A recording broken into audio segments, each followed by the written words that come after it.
All right, guys, the bootlace, it's a figure 8. Let's go ahead and familiarize ourselves with it. So it's around this cone, in the middle, and here's that change of direction. So now you're going right. You're going right, and then you have to change direction again and go left and not hit the cone. Did I hit it? No.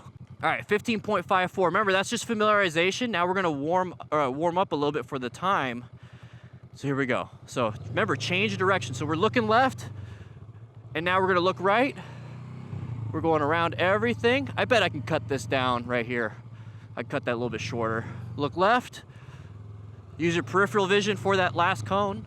12.85. Okay, now let's go for time. I'm gonna try to cut everything shorter, really close to the cones now, not go wide. 3, 2, 1.